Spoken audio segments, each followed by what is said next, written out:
San Diego State University. I have a master's degree from that school and I went there. I just got rejected for like the lowest tier possible office assistant job. Right now, Nobody cares, young lady. Nobody cares. It's unfortunate. It's really unfortunate that this is happening to a lot of people in this economy. Am I laughing at her? No. I'm just telling you what the society thinks about you. They don't care about you guys. You're out here raking up debt to acquire all these useless degrees that the economy doesn't want, doesn't care for. You think the jobs out there, even if there are jobs, okay, and there are some, if you're a nurse, whatever, these jobs, they're gonna pay you the bare minimum amount possible. Caregiver jobs, they're gonna pay you the bare minimum amount possible, and then just work you to the ground, completely everyone's graduating from exhausted. college, they can't find a job. They're basically cooked. We're seriously in one of the worst job markets ever, okay? This person says can't find a job as a fresh college grad, graduated from college, graduate with STEM degree. Has always been told that getting a STEM degree is like the cheat code in getting a job, but now This is so sad. I'm sorry to laugh. There's some people right now in the middle of their degrees. They're probably going to graduate next year or 2 years from now. And already artificial intelligence has wiped out their job, has completely rendered their jobs or their degrees useless. Completely. This is the harsh reality I've been trying to tell you guys. In 2025, we're about to get into 2026. The game has changed. The game, I'm going to keep telling you, the game has changed. This is not the economy of the Biden.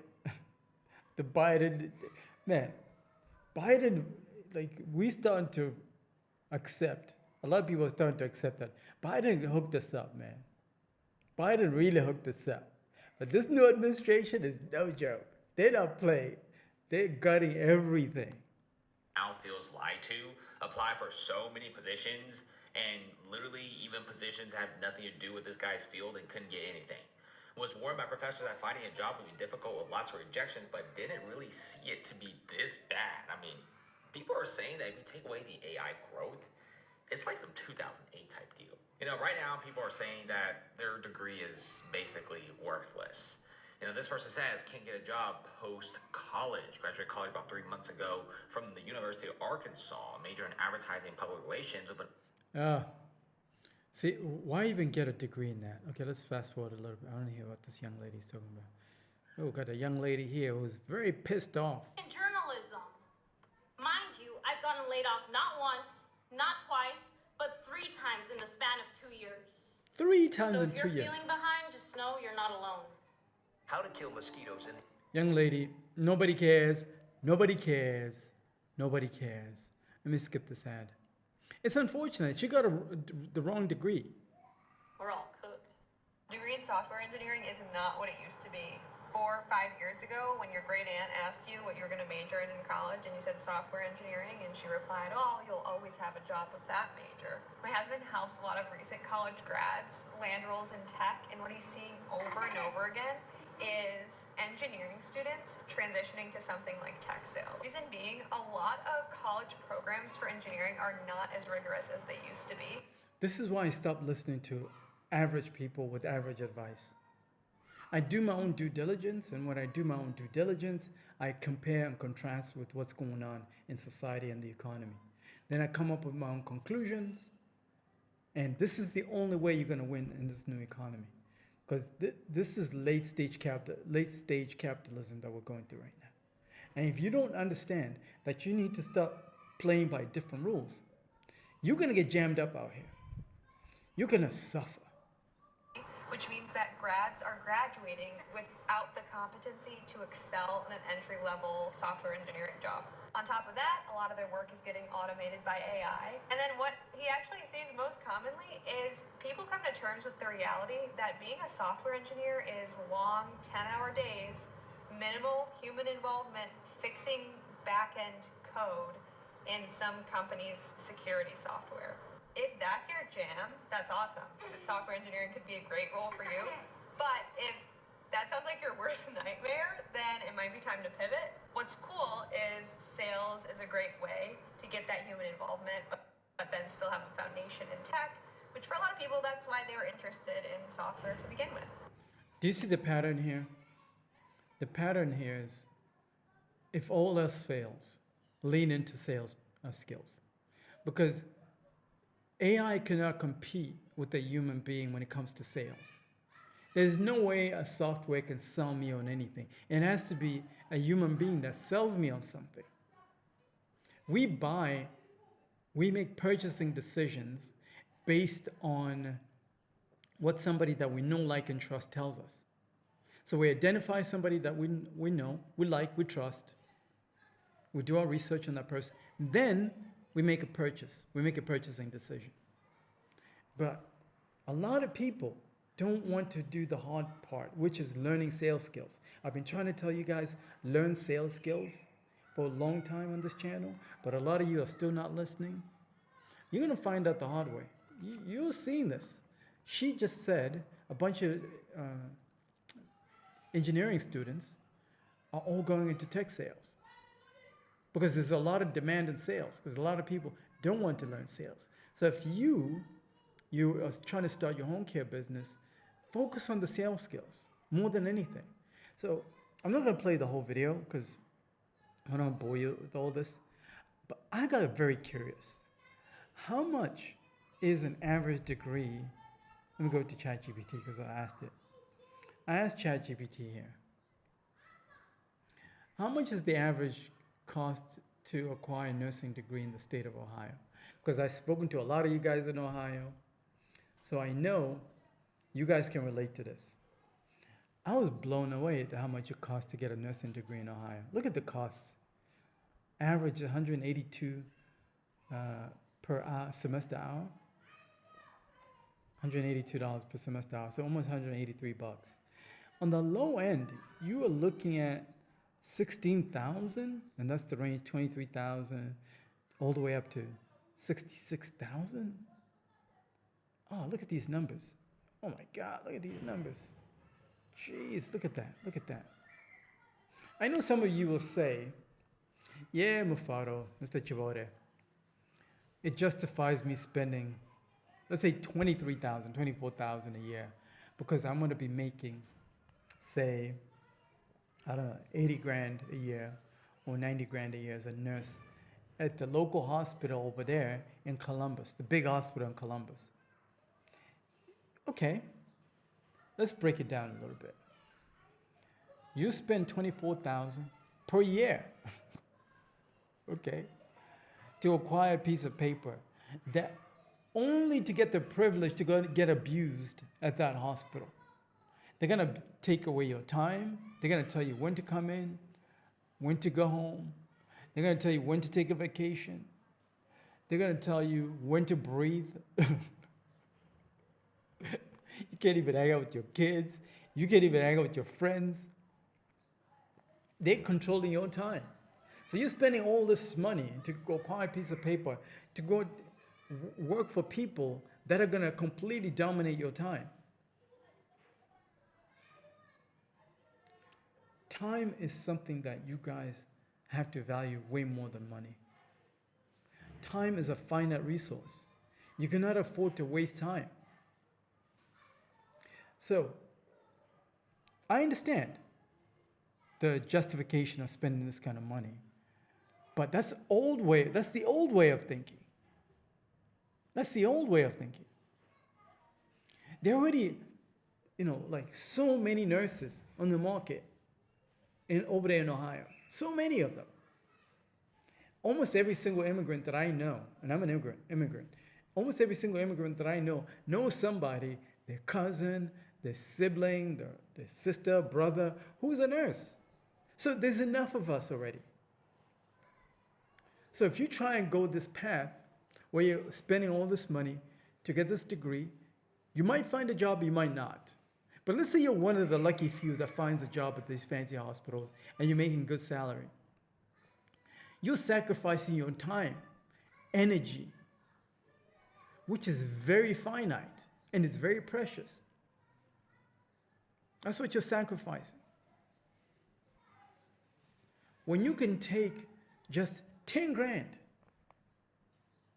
which is a fraction of what you're going to spend here, take that 10 grand, invest it into starting a home care business. Then you're going to start hiring all those nurses that are out of work, because there are plenty of them. This is why these hospitals can afford to use and abuse everybody like that, because they know there's plenty of you. All right, what are you going to do, huh? You're going to quit the job, huh? Okay, go ahead and quit. Let's see. Let's see if you can afford that mortgage. Let's see if you can afford that BMW that you got on 23% APR. Let's see if you're going to afford that. Let's see if you can afford to go to brunch with your fake girlfriends. Let's see if you can afford that. This is what these guys know. That's why they can afford to abuse you like that. Why would you accept that kind of abuse? This kind of abuse right here. Why would you accept it? It makes no sense. I've been unemployed for almost 2 years. It'll be 2 years in October, and it is really hard for me to conceptualize that I truly have been out of work. I have an associate's in science, a bachelor's in communication and technology, and a master's in business. I don't know why I am not qualified, not even for entry-level jobs. And even though I don't know where I'm not qualified right now, I'm starting to think about my season and what God is trying to tell me in this season. He's revealing to me that it's not rest, it's reset. Yes, sister. Bless you. This is reset. I'm going to stop this video here. I'm sorry to tell you, sis, nobody cares about you right now. You have to care about yourself. You have to look out for yourself, because nobody's coming to save you out here, guys. Nobody's coming to save this sister over here. Nobody's coming to save you that is watching this video. This is the new economy. You have to accept the game has changed. You can't be operating like it was 2024. That game is not the same. What you have to do now, you have to go all in on acquiring wealthy clients, learning sales skills, building a business. This is the only way you're going to transition out of the mess that you're in. This whole play of getting a degree, already there's so many people that have gotten a degree. Already. There's so many of them. Let me play another video for you. I'm going to play another video for you. 1 second. Nyakupuka is frustrated as she leaves Zimbabwe's largest public hospital. She says she's been sick for months and still doesn't know what's wrong with her. I was told I can't get blood tests done because the labs are not working. I now have to go to a private laboratory, but they're too expensive, so I haven't got any help yet. Public health workers here often complain about low wages, the lack of personal protective equipment, shortages of drugs and medical equipment, as well as poor working conditions.